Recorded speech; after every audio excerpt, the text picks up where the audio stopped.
Muy bien, ahora sí, nuevamente bienvenidos a cada uno de ustedes. Saludos cordiales de siempre. Vamos a estar abordando entonces ya en esta ocasión, como les decía, en nuestra clase número 5, esta unidad nueva se titula Los sofistas y Sócrates. Los sofistas y Sócrates. Vamos a ver en este contexto, de forma específica, una introducción a los sofistas, los nuevos temas filosóficos que se dan con ellos. Abordaremos de forma particular a dos sofistas, Protágoras y Gorgias, y luego pasamos a Sócrates, del cual estaremos viendo la concepción socrática del saber, así como la teoría moral de Sócrates. Antes de avanzar demasiado, me gustaría que puedan escribir un poco en el chat lo que les viene en mente cuando hablamos de sofistas. De repente esos conocimientos previos o ideas que tenemos al hablar de los sofistas. Voy a ir leyendo sus comentarios ahí. Pueden buscar en la parte de chatear con todos, dice una parte, o mensajes de la reunión, y escriban por favor lo que les viene en mente cuando hablamos de los sofistas. Esto yo quisiera leer antes de avanzar a esta introducción a los sofistas, donde vamos a adentrarnos justamente, eh, justamente al significado del término sofista. Y voy leyendo los primeros reportes. João Carlos dice, vendían conocimiento, se parecerían en ese sentido más o menos al rol ejercido por los profesores, João, en cierto modo, ¿verdad? Bueno, vendían conocimiento, o sea, eran mercaderes del saber o del conocimiento. Bueno, vamos por ahí. José Miñarro propone que el ser sofista es sinónimo de charlatán. Bueno, correcto. Ángel Miguel a su vez dice que se relaciona con vendedores de la sabiduría. Bueno, en ese sentido coincide con lo expresado por João. Niegan la posibilidad de que las personas puedan llegar a un conocimiento absoluto. Esto nos da a entender entonces, Ángel Miguel, que los sofistas, en cierto modo, entonces defendían el relativismo ante la verdad absoluta. Aníbal, a su vez, dice maestro de retórica, que eran expertos entonces, lo mismo dice Emilce. Aníbal complementa, enseñaban el arte de analizar los sentidos de las palabras, influenciaban sobre los ciudadanos. Bueno, más o menos en líneas generales creo que coincidimos al señalar que los sofistas se relacionaban con una práctica remunerada de la enseñanza, por un lado. Por otra parte, se relaciona entonces muchas veces con su postura ante la verdad o ante el conocimiento, a tal punto que expresan que eran expertos entonces en el manejo de la retórica. Entre paréntesis podríamos decir que tenemos también la idea de que eran un tanto charlatanes que manipulaban la verdad o el conocimiento y que ejercía evidentemente influencia sobre los ciudadanos. Bueno, perfecto. Gracias por su participación. Vamos a ir avanzando un poco en este tema y ver hasta qué punto de repente esas ideas previas o incluso informaciones o conocimientos que tenemos sobre los sofistas, hasta qué punto coincide con lo que de repente desde la historia de la filosofía nosotros consideramos como válido. Vamos en primer término entonces al significado del término sofista. En ese sentido, vale recordar que estamos en un contexto temporal del siglo V antes de Cristo. Estamos pasando de esa filosofía presocrática, cosmológica, y nos estamos adentrando a una filosofía centrada en el antropos, es decir, centrada en el ser humano. Fíjense que originalmente la palabra sofista no tenía un sentido peyorativo. Al contrario, estaba relacionado originalmente con la sabiduría, a tal punto que el sofista significaba entonces sabio o experto en el saber. Ahora bien, aunque en sus inicios entonces tenía esta connotación positiva, después con los diversos trabajos de Platón y luego ya de una forma más sistemática y crítica con Aristóteles, encontramos una perspectiva más crítica que termina generando entonces una visión negativa de los sofistas. Y tal es así que durante mucho tiempo posterior entonces a filósofos como Platón y Aristóteles, la historiografía filosófica y la historia de la filosofía de forma particular no solamente no puso en duda esa información brindada por estos grandes pensadores, sino también aceptó esos juicios negativos sobre los sofistas. Incluso se los relacionaba, ¿verdad?, como una especie de un movimiento decadente del pensamiento griego, o en todo caso un movimiento que evidencia la decadencia del pensamiento griego en el siglo V antes de Cristo.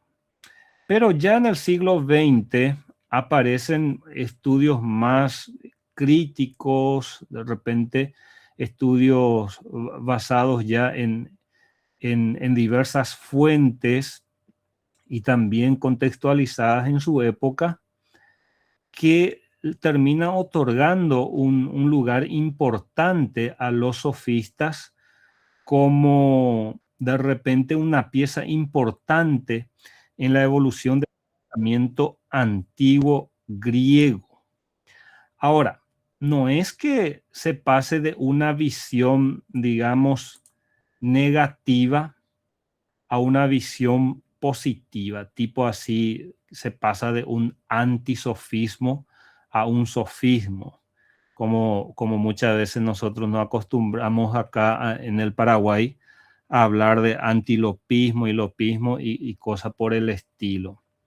No, lo que ocurre a partir del siglo XX, por sobre todas las cosas, es que comenzamos a tener una visión más crítica de los sofistas.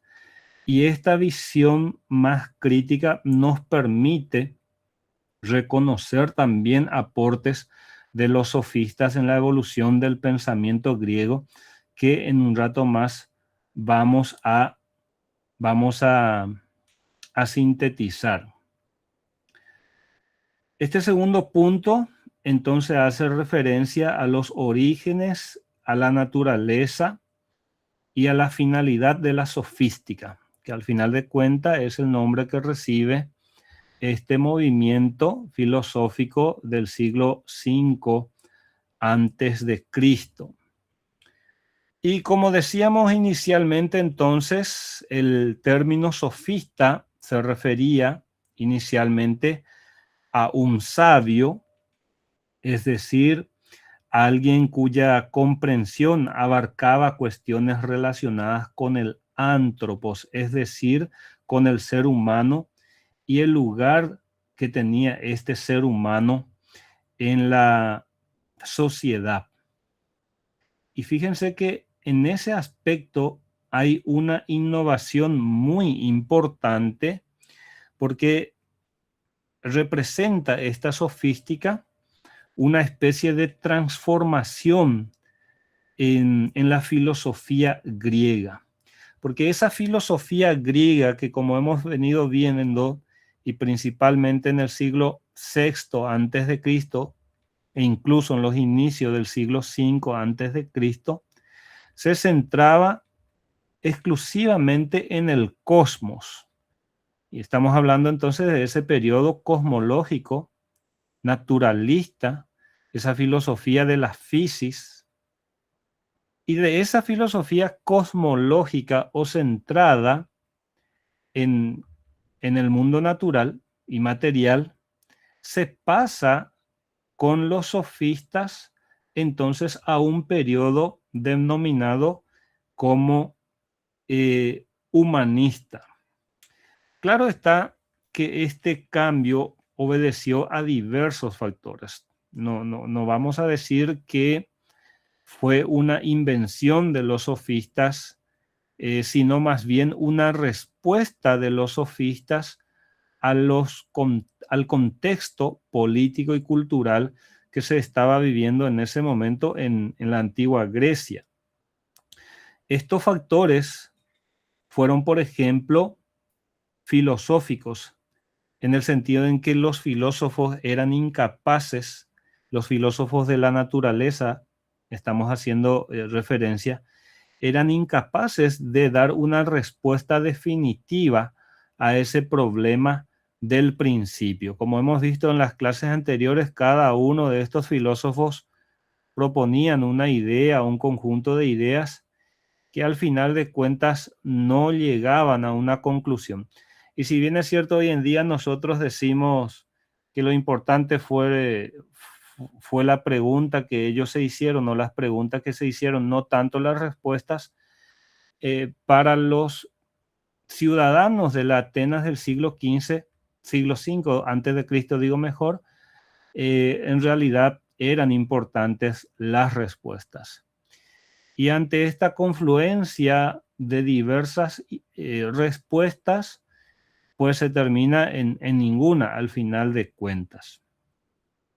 Entonces, por un lado, eso hizo que pasara de moda, por decirlo así, esa preocupación por la búsqueda del principio, porque cada uno daba su respuesta, se contradecían o se complementaban, pero al final de cuentas no había una definitiva. Así también en el siglo V antes de Cristo, en Atenas, encontramos cambios sociopolíticos. La aristocracia que venía ejerciendo el control del poder político en Atenas sufre una crisis y aparece una nueva clase social que comienza a peticionar y a presionar a una mayor participación política. Entonces, socialmente se estaba viviendo en Atenas en el siglo V antes de Cristo, entonces una etapa en donde los ciudadanos se sentían con el derecho y con la necesidad y con el deseo de participar en la política. Pero ¿cómo iban a participar en la política si no estaban preparados? En primer término, se debía tener una preparación para involucrarse en la política. Y es ahí donde aparecen estos sofistas que se presentaban como educadores que iban a capacitar entonces a los hombres para la vida política con nuevas ideas y nuevas corrientes. Bueno, en cuanto a su finalidad, entonces, en cuanto a su finalidad, aquí podemos encontrar el interés en preparar para la vida política, ofreciendo la herramienta correspondiente que viene a ser la retórica. Es bueno entender también que la sofística se divide de nuevo en varios grupos, siendo de repente los más conocidos los de la primera generación, Gorgias, Protágoras y así también Pródico. Vamos a ir viendo más adelante sobre las distintas corrientes de los sofistas. Bueno, esto nos lleva a entender que se introducen nuevos temas filosóficos con los sofistas. Y aquí quiero que puedan mirar un poco. Voy a enchufar acá esta computadora para que no se me apague. Quiero que se fijen un poco en este pequeño esquema para que podamos entender cómo se produce ese desplazamiento del interés por la naturaleza al hombre, cómo es que se da con los sofistas ese paso del periodo cosmológico a un periodo antropológico o humanístico.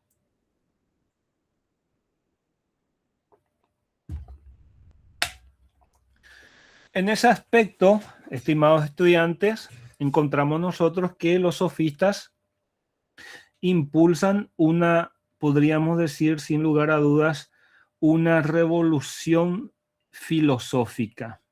Ahora, ¿por qué hablamos de una revolución filosófica un tanto espiritual inclusive? Porque trasladan el foco de la reflexión filosófica desde la naturaleza, es decir, desde la fisis y el cosmos hacia el ser humano y la vida en sociedad. Fíjense que con los sofistas entonces la filosofía comienza a encontrar su camino que por mucho tiempo va a transitar, por mucho tiempo va a utilizar, que es la preocupación por el hombre y por el lugar del hombre en la sociedad. Entonces, este cambio de perspectiva, este cambio de enfoque, también reorienta sus intereses hacia temas relacionados con la ética, la política, así también con la retórica, el arte, la lengua, la religión inclusive, y la educación. En otras palabras, los sofistas se interesan por lo que hoy podríamos llamar la cultura general. Apunta a la formación cultural integral del individuo. Ojo con el dato. Lo que pasa es que más allá de estas buenas intenciones, los sofistas no escatiman medios ni herramientas para el logro de sus objetivos, que es el triunfo del individuo en la vida política. Porque al final de cuentas vamos a ver nosotros que terminan relativizando el conocimiento, terminan relativizando la verdad a tal punto que enseñaban que cada uno podía ser dueño de su propia verdad y que no necesariamente eso contradecía muchas veces la verdad del otro individuo. Ese relativismo gnoseológico es lo que también le caracteriza a la sofística. Y claro está el de ser mercaderes del saber, porque sencillamente ellos cobraban por sus enseñanzas y enseñaban con herramientas y métodos bastante discutibles, ciertamente. En ese aspecto, es bueno destacar, más allá de esos métodos discutibles que desarrollaron, es que con la sofística, con este movimiento, se inicia el periodo humanista de la filosofía antigua. Vamos a hacer una contextualización temporal aquí del surgimiento de la sofística. Vamos a abordar un poquito más detallado este punto. En la parte inferior de esta diapositiva puse una línea de tiempo donde podemos observar a los distintos o a tres periodos, digamos, de la antigua Grecia desde un enfoque filosófico. Tenemos a los presocráticos, que incluso trasciende el siglo V, y ya el periodo clásico desde Sócrates, Platón y Aristóteles, y más adelante va a venir el periodo helenístico, que justamente va a ser el tema hasta el cual vamos a llegar nosotros en historia de la filosofía antigua.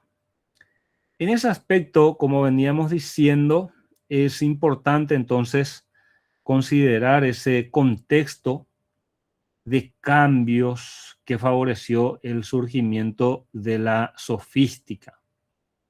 Por un lado, mencionábamos nosotros la pérdida de poder de la aristocracia, que venía ejerciendo el poder indiscutible en la Atenas del siglo VI antes de Cristo, y por otra parte se daba un fortalecimiento, un aumento del poder del demos, es decir, del poder del pueblo.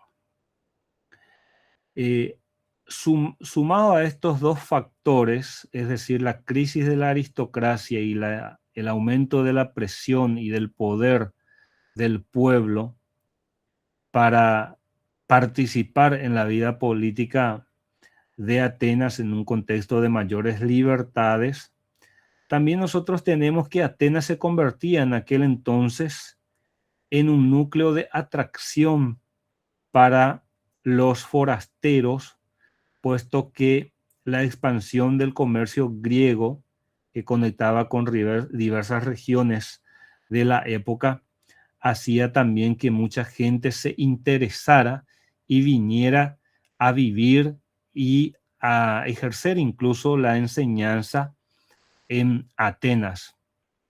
En algún momento de raíces griegas y latinas de la filosofía, nosotros habíamos señalado que hubo incluso filósofos que no eran originarios de Atenas, pero que se habían mudado a Atenas y que habían operado allí, habían realizado allí sus trabajos filosóficos. Y todo esto es en el siglo V antes de Cristo debido a una especie de atracción que ejercía los habitantes de regiones aledañas e incluso un tanto alejadas, es decir, en regiones extranjeras. Todos estos factores entonces fueron relevantes para la aparición de la problemática sofista, es decir, había la necesidad de fortalecer al individuo en la virtud política, es decir, había la necesidad de prepararle al individuo para su participación en la misma, es decir, en los cargos públicos.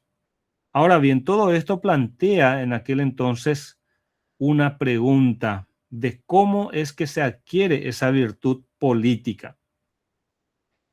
Y aquí aparecen los sofistas, evidentemente recurriendo a sus enseñanzas y utilizando como método ese relativismo, lo que generó esa idea de que los valores considerados en Grecia como eternos en realidad podían no tener validez en otros contextos. Se pone incluso en discusión muchos valores que en Grecia se tomaban como inmutables. Bien, ya de forma particular vamos a exponer ahora algunos de los pensamientos o ideas de los sofistas. Mayores representantes son, sin lugar a dudas, Protágoras y Gorgias. Comencemos con Protágoras. Fíjense que es del siglo V antes de Cristo de forma integral. Nace en el 485 y muere en el 411. Protágoras fue, sin lugar a dudas, partidario del relativismo. ¿Qué significa eso? No existe un criterio absoluto para juzgar lo verdadero y lo falso. Al igual que el bien y el mal. De ahí la famosa frase, el hombre es la medida de todas las cosas. Cada persona juzga según su propia perspectiva y esa es la verdad, eso es lo verdadero o lo falso, decía Protágoras con relación entonces a esta cuestión de la verdad. ¿Te escuchamos, Joan? Justamente en ética, profe, estamos dando que los sofistas sostenían esto, que, ¿cómo era? El hombre es la medida de todas las cosas, es decir, el bien y el mal varía, ¿verdad? Es relativo, dependiendo de la cultura, el contexto donde uno está inserto.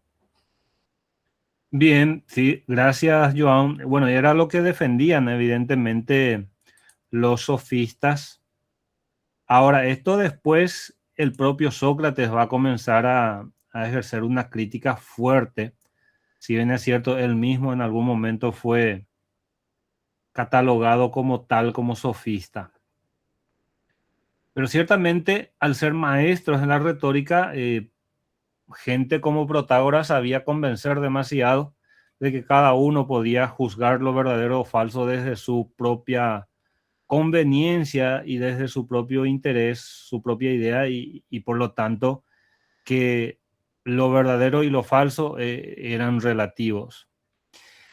Pero acá entre nosotros entendemos que eso no es así del todo, porque, por ejemplo, después uno de los puntos que va a ser de discusión con Sócrates y sus seguidores es la cuestión de la justicia, por ejemplo.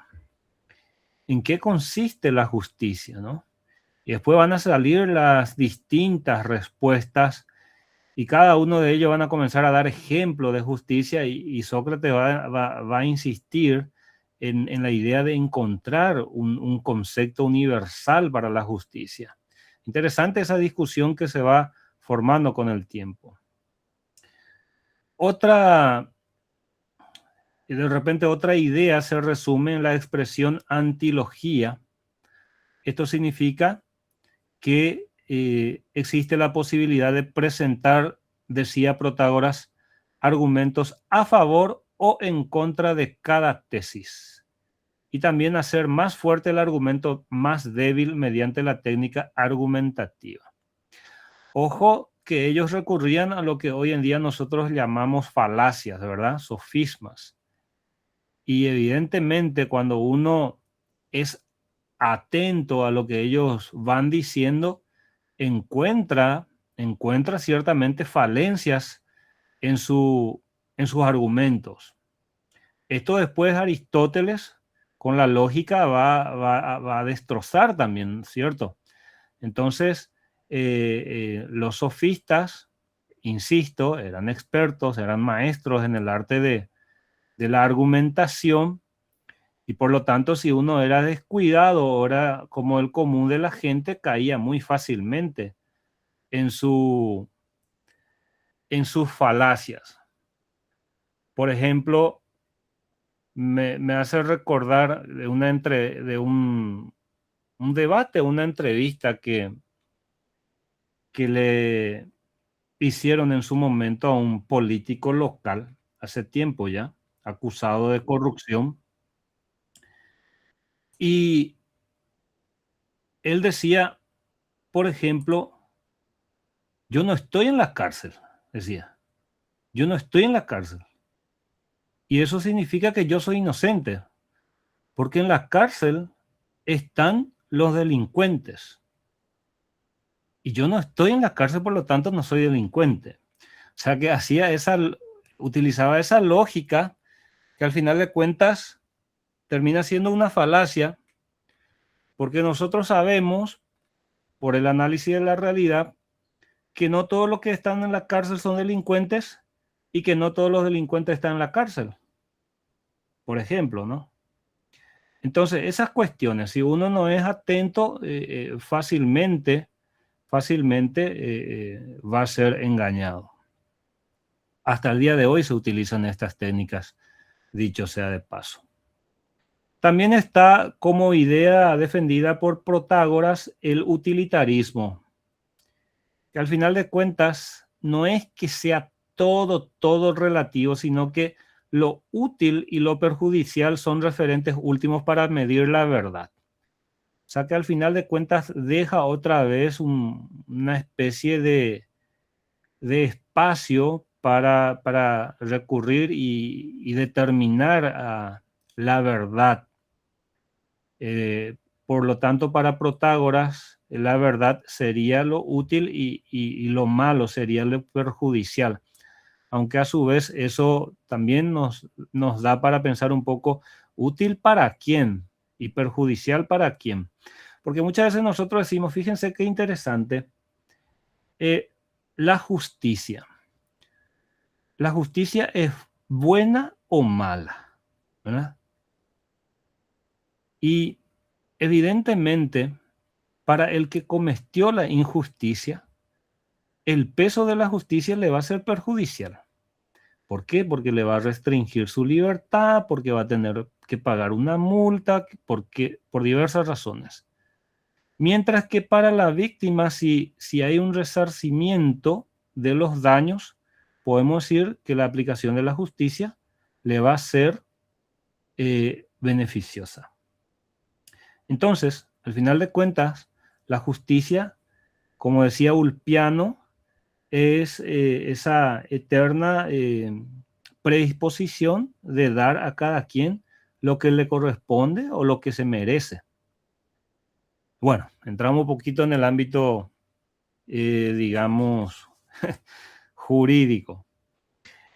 A su vez, Gorgias, estamos hablando de más o menos de la misma época de Protágoras, si bien es cierto, este vivió más tiempo, más o menos 100 años al parecer vivió Gorgias. Este ya se fue al extremo. Por ejemplo, primer término decía, el ser no existe.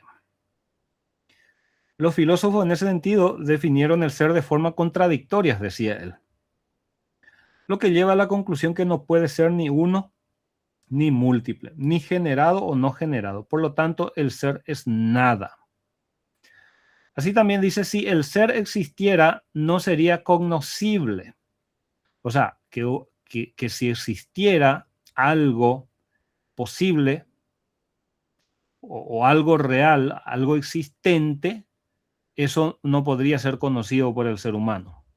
En ese aspecto refuta a Parménides, dice, afirmando que es posible pensar en cosas que no existen, como las criaturas mitológicas, con lo que demuestra, dice, que hay una desconexión entre el ser y el pensamiento.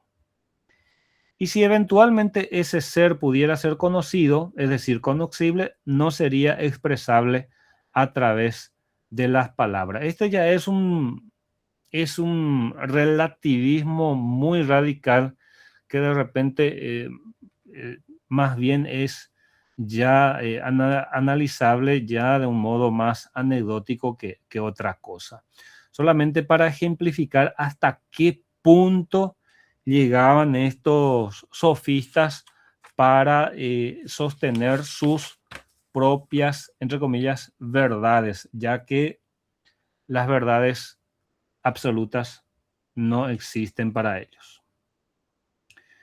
Bueno, vamos a ir terminando esta parte de los sofistas con estas dos últimas diapositivas. Podemos pasar a Sócrates. Entonces, si vamos a caracterizar a los sofistas o a la sofística, tenemos estos 6 puntos. En primer término, hay un cierto escepticismo, tanto religioso, filosófico, noceológico, etc. Es decir, hay desconfianza en todos los aspectos sobre las verdades.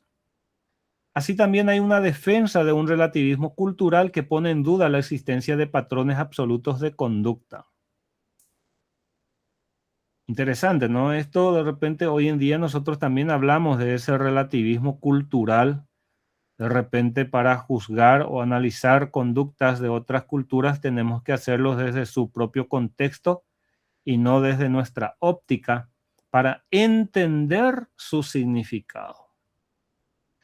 Así también se habla de un relativismo, convencionalismo moral, pues a diferencia de los fenómenos de la física, la moral es fruto de una mera convención.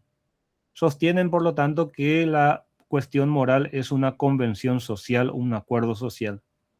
También hay un relativismo y convencionalismo político, en el sentido de que los fundamentos de la polis, de la ciudad y de la vida social no son naturales, sino convencionales. También ya comienza a hablarse de una especie de contrato social entre gobernantes y gobernados. En todos los aspectos hay un relativismo, también un relativismo lógico, en el sentido de que se reduce el conocimiento a la opinión. Todo se reduce entonces a la opinión para los sofistas. Y por último, siguiendo a Sánchez Meca, encontramos que su principal ocupación era la enseñanza, que realizaban a cambio de una remuneración. Consideraban esta tarea, dice, un trabajo y no una obligación moral, como concebía Sócrates a su enseñanza. Y ahí ya hay una diferencia fundamental entre los sofistas y Sócrates. Ahora bien, como decíamos, ¿no? Hemos visto que inicialmente el ser sofista se relacionaba con el ser sabio, con el ser maestro, pero que desde Platón y Aristóteles comienza una visión más negativa, más peyorativa de repente de los sofistas en su conjunto, y que esa visión, digamos que por mucho tiempo perduró, a tal punto que se llega al siglo XX y aparecen estudios un tanto más críticos al respecto, y que si bien es cierto, no se lleva a alabar bajo ningún sentido a los sofistas en cuanto a la utilización de su método, el relativismo, la comercialización del saber, de repente sin analizar cuestiones morales, sin ningún tipo de escrúpulos, podríamos decir. Podemos señalar que ciertamente hay contribuciones de la sofística. Entonces, más allá de esas críticas y los debates en torno a ellos, podemos inferir que una de las contribuciones principales de la sofística fue el de enfocar el estudio de la filosofía en el ser humano, en el lugar del cosmos.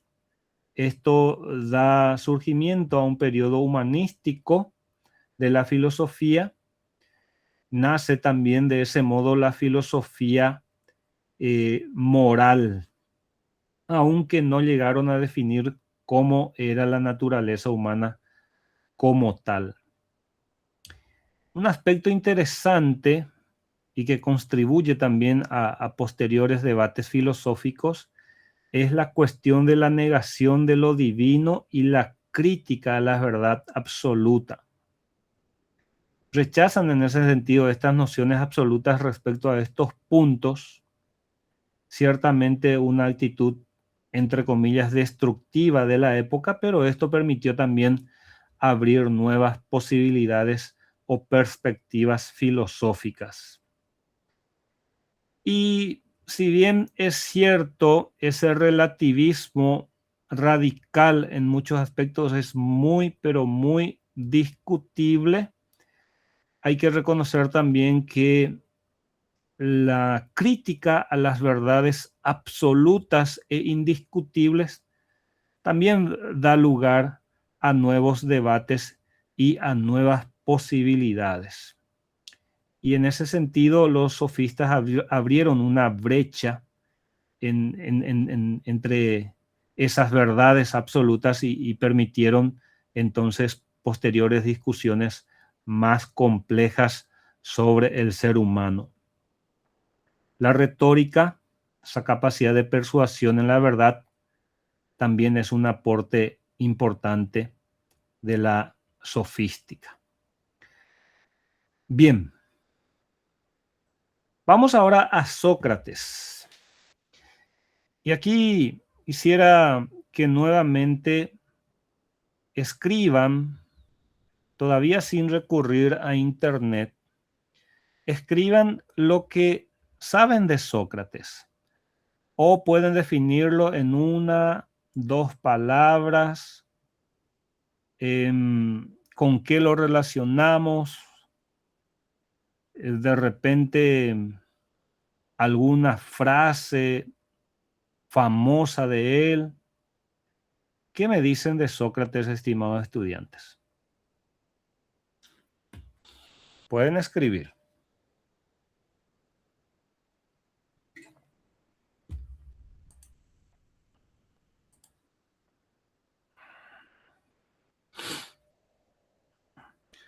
Van llegando los comentarios.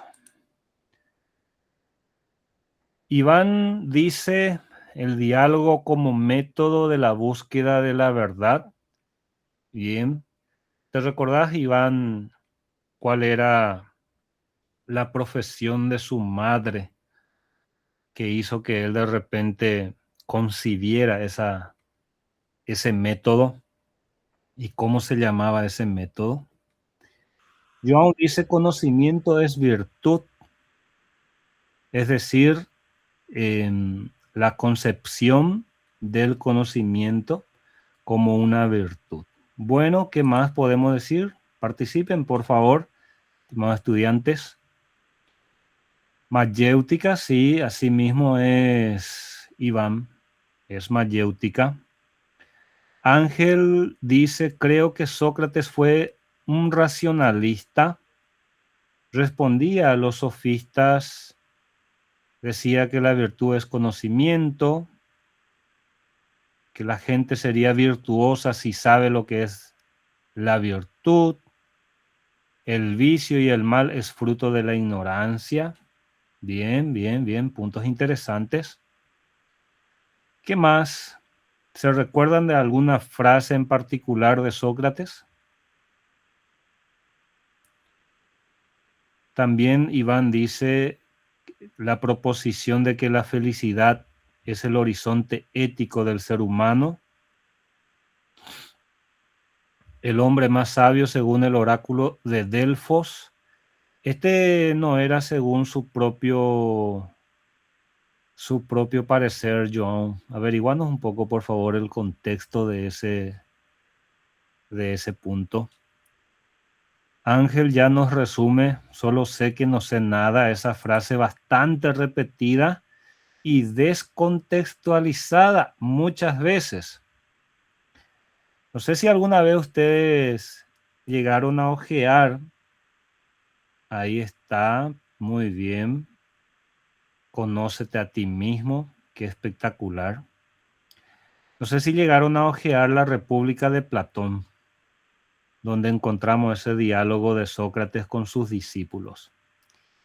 Y esa expresión, solo sé que no sé nada, él dice como una especie de no sé, de modestia o falsa modestia. Él dice esa expresión, solo sé que no sé nada, luego de haberse explayado 10, 15 minutos sobre un tema en particular. Decía, por ejemplo, luego de una larga intervención, en fin, con todo esto que hablamos, yo solo sé una cosa, que no sé nada. Pero no era la respuesta inmediata de Sócrates cuando se le hacía una consulta, evidentemente. Es una tarea pendiente para mí la lectura completa de la República. Creo que tengo por acá. Acá está justamente. Ahí está. La República. A ver si encuentro una de esas famosas frases con que él terminaba esto. Bueno, ¿qué más? ¿Qué más podemos decir de Sócrates? ¿Se recuerdan cómo murió? ¿Y de qué le acusaron también o cosa por el estilo? A ver, a ver. Sigo esperando un poco sus... Creo que se le acusó de depravar a los más jóvenes y fue condenado a suicidio por beber la cicuta. Bien, bien, bien, bien. Espectacular. Espectacular. Vamos a ver. Prefirió morir por la convicción en sus ideas. No aceptó la culpabilidad. Vamos a ver. Bueno, en fin. Hay que darle una lecturista a esto en algún momento. Hay que tomarlo como una lectura paralela a otras tantas que seguramente tienen. Bueno, gracias por su participación de nuevo. Sigue abierto el chat. La idea justamente es partir de esos conocimientos que tenemos, esas ideas que muchas veces recorren por ahí y que solemos ver y que se le atribuyen a Sócrates. Aquí tenemos esta diapositiva. Sócrates nace, por lo tanto, en Atenas, aproximadamente entre el 470 y el 469 antes de Cristo. Fíjense que si hacemos una comparación con los dos referentes de los sofistas, Protágoras y Gorgias, y apenas llevan unos 10 a 15 años de diferencia nada más. Por lo tanto, son de la misma época. Un poquito más joven era, en este caso particular, Sócrates, de esos dos referentes de la sofística. Su padre fue un escultor y su madre una partera, una comadrona, como le dicen. Partera chaeña de ella está hoy en día, pero en aquel entonces no hay podido ir la partera profesional. Era partera y listo, ¿no? En ese aspecto, en la primera fase de su vida, en la primera etapa de su vida, Sócrates también se interesó por la filosofía de la naturaleza, por la filosofía de la physis.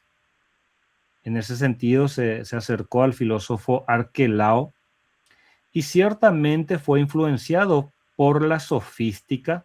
Recordemos que él mismo muchas veces fue catalogado como tal. Sin embargo, cuestionó muchas de sus soluciones, muchos de sus métodos.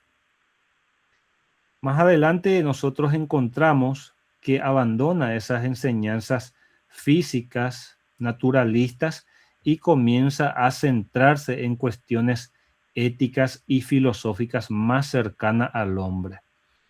Es decir, había todavía ciertos, digamos, cierta influencia ya lejana, un remanente de esas ideas naturalistas, y Sócrates es influenciado por las mismas, pero va abandonando también influenciado por el contexto en el que él va creciendo. Ahora bien, en la parte de su enseñanza es bueno comprender que, a diferencia de otros pensadores e incluso de sus seguidores, Platón y Aristóteles, Sócrates no fundó una escuela formal y en su lugar enseñaba en lugares públicos como plazas, gimnasios, los mercados, en las calles, recorriendo entonces por todos esos lugares y recurriendo al diálogo para el efecto. Todo esto generaba una fuerte fascinación entre los jóvenes y adultos. Y ahí quiero preguntarles un poco, ¿cómo hoy en día nosotros veríamos a un individuo que va caminando por las calles o en los mercados o en las plazas y comienza a hacerte algunas preguntas? Por ejemplo, hey tú, joven João, te dice, dime tú, ¿qué es la justicia? ¿Verdad? Va, año de ya, esta vez esa. A ver, Voy escribir a ahí, ser su amigo. ¿eh? Voy a ser su amigo. Te vas a acercar, ¿verdad? Te va a llamar la atención. Pero más de uno ahorita va yo le caí ya juguete, ¿verdad? Y tal irá ahí me acuerdo ese. Después, o poí quinta, güey. De todo un poco, ¿verdad? Fíjense cómo también el contexto hace que ciertas prácticas se naturalicen. Porque para aquel entonces eso generaba una fascinación, nos dice nuestro material que venimos siguiendo. Ahora bien, Sócrates no dejó nada escrito. Sócrates evidentemente no dejó nada escrito. Y lo que conocemos de Sócrates, las semblanzas de él, justamente las conocemos a través de Aristófanes, a través de Platón, Jenofonte y así también Aristóteles. Y pueden observar que las semblanzas son distintas. Por ejemplo, Aristófanes lo caricaturizó, dice, en las nubes, su obra, como que, como un sofista. O sea que el primer reporte hecho hacia o sobre Sócrates no lo ayudaba demasiado. Para Aristófanes era un sofista. Después tenemos a Platón, su discípulo. Evidentemente lo idealizó y se hizo portavoz de sus propias ideas filosóficas. Lo hizo a Sócrates. Por eso es que muchas veces nosotros tenemos que pensar un poco hasta qué punto ese Sócrates que conocemos a través de Platón está platonizado. ¿Me explico? ¿Hasta qué punto, hasta qué punto Platón nos presenta a Sócrates o presenta a través de Sócrates sus propias ideas? Pero bueno, también Jenofonte, desde una óptica más histórica, presentó un Sócrates más sencillo y moralista, y Aristóteles lo mencionó ocasionalmente, aunque sin haberlo conocido en persona. Sócrates murió en el año 399, condenado a muerte por impiedad.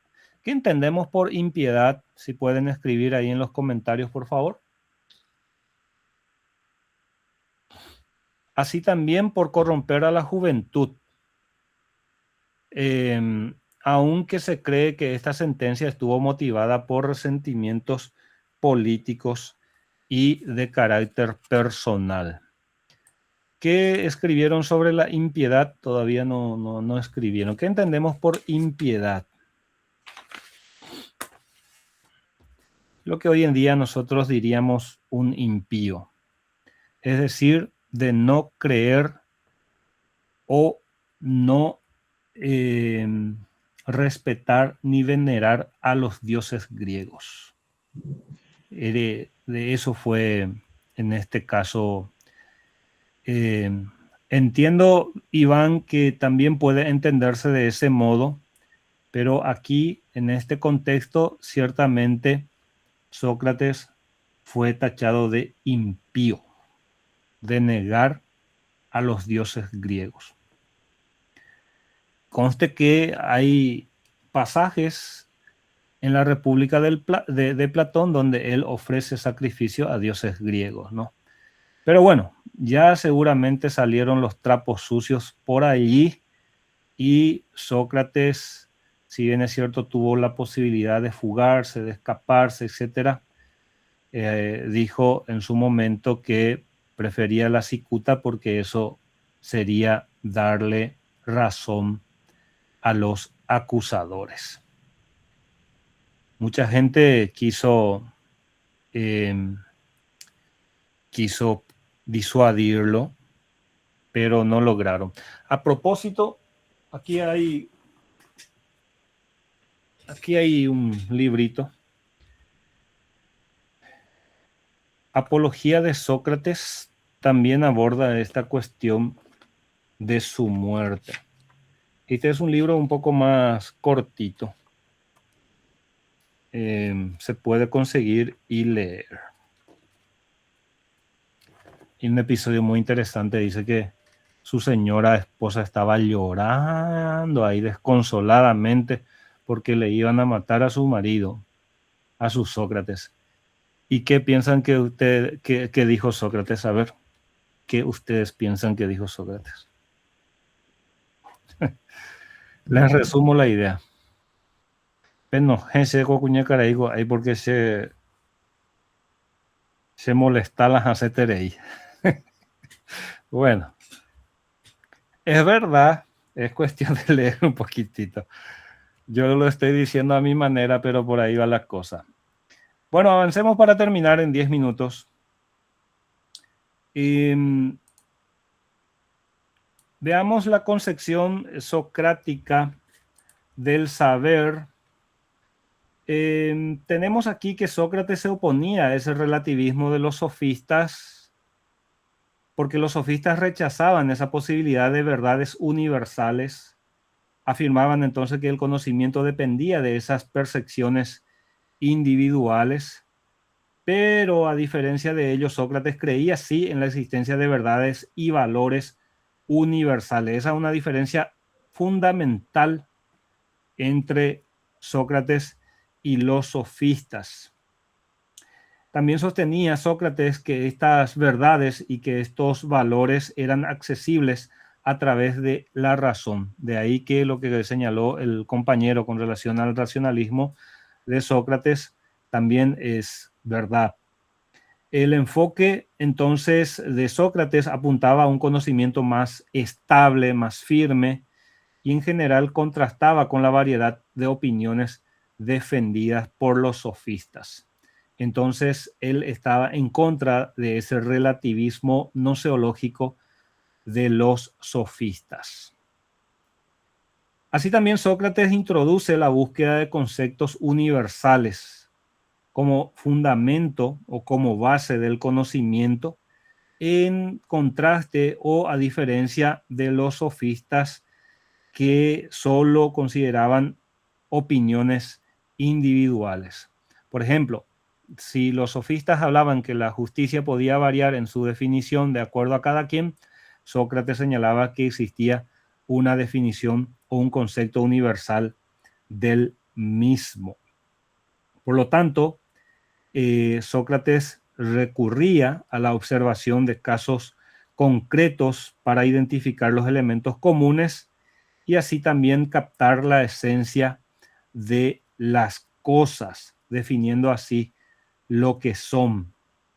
Entonces, de esa manera se establecían las definiciones universales que a su vez representaban el saber verdadero frente a esas percepciones cambiantes de los sofistas. ¿Cuál era o cuáles fueron los efectos de la aplicación de esa definición universal? Resaltando nuevamente que para los sofistas entonces se trataba sencillamente de multiplicidad de opiniones.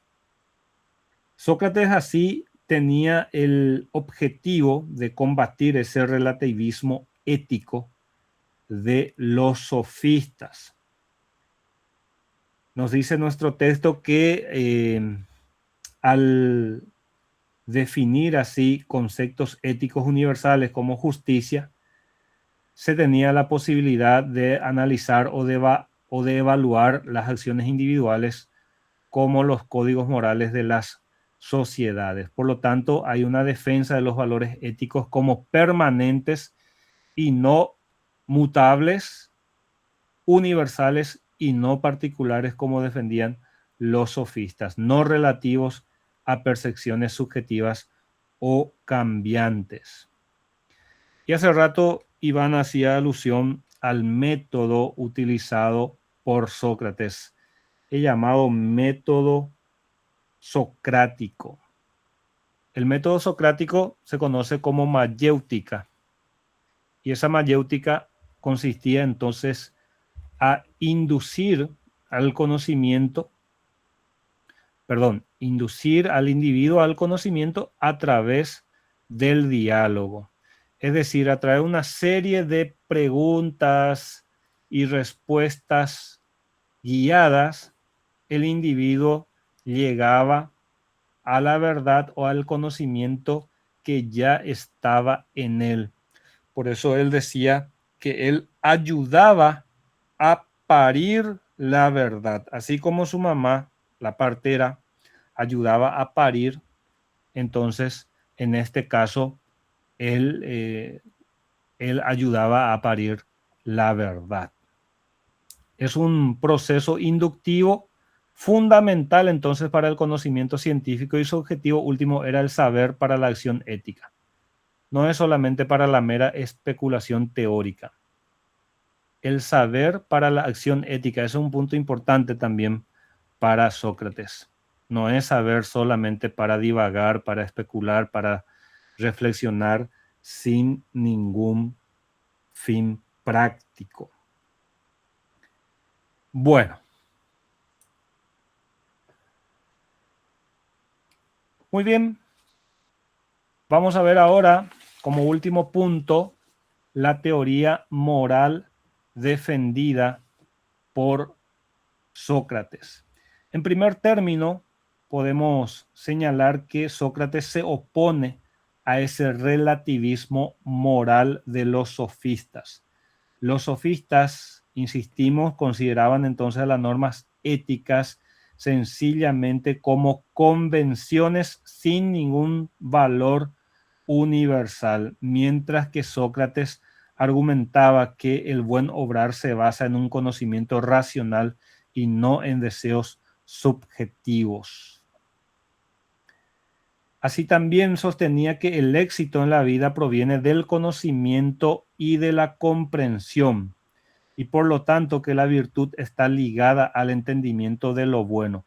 La persona que entiende qué es lo bueno y por lo tanto identifica lo que es lo malo es el virtuoso. Por lo tanto, esa capacidad de actuar correctamente viene a partir de saber qué es lo correcto.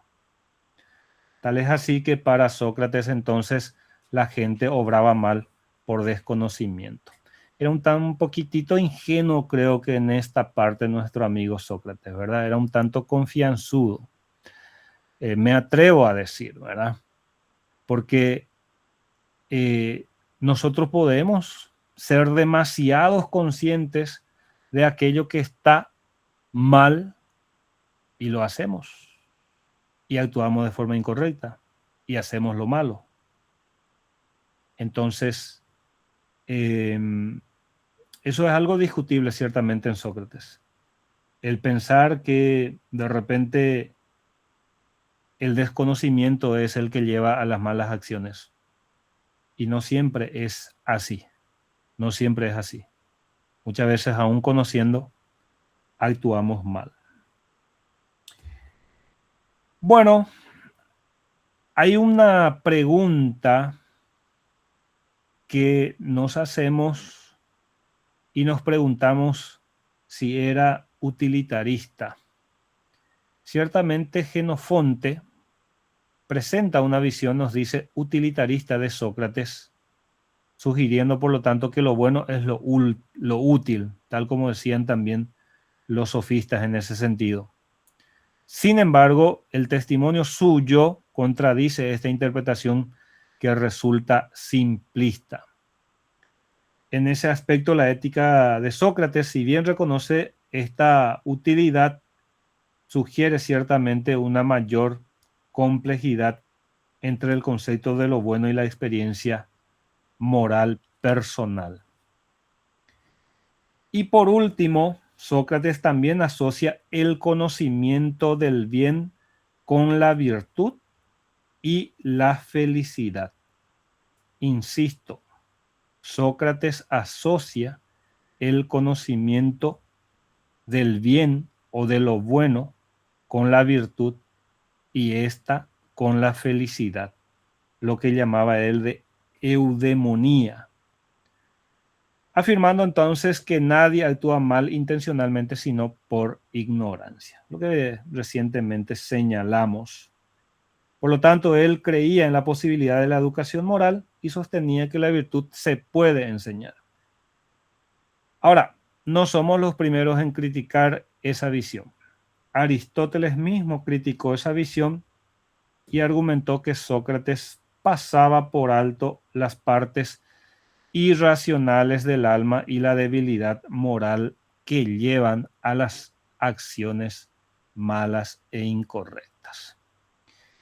Bueno, entonces, de este modo, estimados estudiantes, estamos llegando a la parte final de nuestra clase del día de hoy, donde abordamos a Sócrates y los sofistas, o viceversa, los sofistas y Sócrates. Aquí tenemos la bibliografía, tanto básica como complementaria. Esta bibliografía yo en la plataforma dividí en 3, la bibliografía 1, 2 y 3. Y en la guía de actividades tenemos algunos ejercicios a ser respondidos o hechos leyendo el texto 1, otros leyendo el texto 2 y también el texto 3. Son preguntas literales que en gran parte ya hemos respondido también en esta clase. Bueno, siempre es un gusto compartir con ustedes y más todavía estos temas tan humanos, demasiado humanos, diría más adelante Nietzsche, ¿verdad? Y agradezco tu percepción, Joan. ¿Algún comentario, pregunta o aporte que quieran hacer? Podemos hacer en estos minutos. Profe, este tema es muy conocido para nosotros, principalmente los estudiantes del bachillerato científico en el segundo curso. Si te trae el tema en el programa de estudio. Yo soy profesor de ciencias sociales y antes enseñaba también este tema, Sócrates y los sofistas, y a estos dos personajes. Espectacular. Solamente nosotros profundizamos más. Así mismo es, Ángel. En ese sentido, por un lado, lamentamos ciertamente que solo 2 horitas de filosofía exista en todo el nivel medio. No sé si en todos los bachilleratos, pero al menos me consta que en el bachillerato científico en ciencias básicas solamente hay 2 horitas en el segundo curso. No sé si en el bachillerato en ciencias sociales hay más horas. Se lamenta ciertamente la poca cantidad de horas que se le destina a filosofía. Y por otra parte se valora lo que señalás. El programa está bastante interesante realmente, Ángel. Ya depende mucho de nuestros colegas a la hora de hacerles saber estos temas a los chicos.